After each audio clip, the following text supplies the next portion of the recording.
What's going on, mother truckers? Welcome to the Theasianmaishow. If you're new to trucking, consider subscribing because on this channel, we're going to give you the information you need to get you to the next.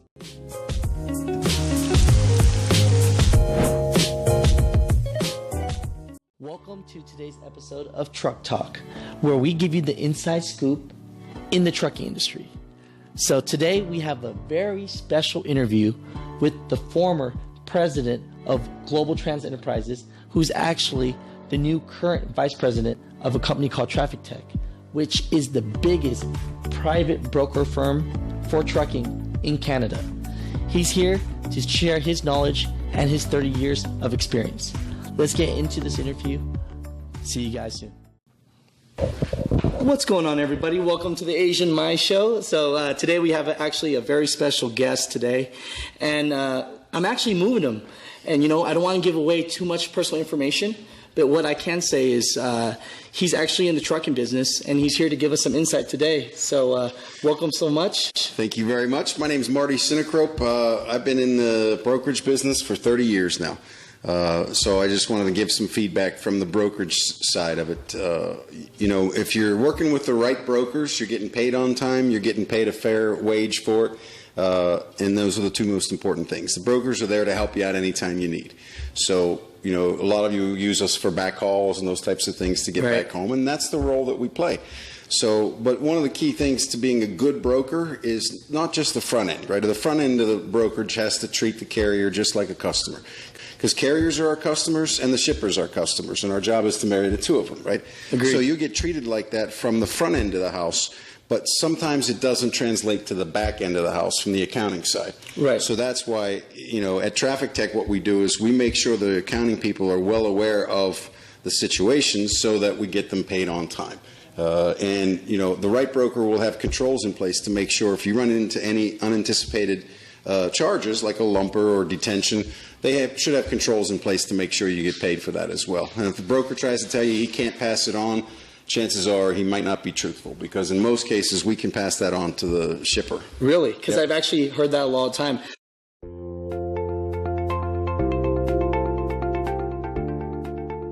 Traffic Tech is actually one of the largest freight brokers in Canada. Okay. And we're in the process of expanding into the United States in a big way. So I think we have probably 15 offices now in the United States. Only about a third of our revenue comes from the States, but we're out to change that. We need to grow this market pretty significantly over the next few years. So you have so much experience, right, over 30 plus years in doing this, and as new truck drivers coming out. So let's kind of talk about it real quick, right? So what do? They'll go on with a mega carrier for a year, and then they're thinking about becoming an owner-operator. Yes. And then now when they hear the owner-operator side, that's where that name broker starts getting interesting, and there's a fear of it. A lot of truckers maybe going from company might not understand it. Right. And so can you let people know the basics of what they're trying to do as far as a company driver going to owner-operator? Yep. How they can maybe find you, or because they're trying to start their own business within a business, and what can they do? Well, that's a big step. And, in our business, we do work with the mega carriers, but it's pretty limited. Most of what we support are the smaller fleets, the mom and pops, the owner-operators, the 10 trucks or less. That's our bread and butter for those carriers. And they can find us by calling us at any time, but we're also going to be posted on the DATs and truckstop.com and those types of things. We'll post our loads. But what I suggest is just build a relationship. Find the brokers that you like the best and build that relationship, because if they're a good broker, they're going to want that relationship with you, and then they're going to help you source those loads that you need on the backhaul. And that's really what a broker does. We move you from an area you may not be able to source freight from. We should be able to source it for you and get you back home. So is there a certain amount of miles that, or pay per se, that these owner-operators should be looking for? Because a lot of guys coming out, they really don't have a good understanding of, basically, let's be honest, some of these guys are hauling things for free, and they don't even know it. And we talked about it in a personal conversation about these guys doing these scam brokers. Yeah. They open up for a year. Yep. And then they exhaust the driver, and then next thing you know, brokers have a bad name. Yeah, exactly. There's a lot of bad names for brokers out there, and that's very unfortunate. That's why you want to find the right ones to work with, and you build that relationship so they're truly going to treat you like a customer. And that's what you need to be treated by. And as far as your pay, you might not have a feel for the rates in the marketplace, but it won't take long to get it. Obviously, in the head haul marketplaces, you need to get paid very well. Right. Because on the back haul, you may not get what you think you should, right? So if you're moving into the East Coast, like from Chicago, right, you need to get probably more than $2 a mile to get out there, because when you come back from New Jersey into the Midwest, most likely they're going to pay you about 90 cents a mile. True, fuel. true. So you need to get it on the head haul. And so for all you new truck drivers out there, let me give you a quick example of what he's talking about. So you might get a great load going into Florida. A great load going into Florida. But remember, nothing's free. There's a reason for that. On the way out, it might be a lot of waiting time.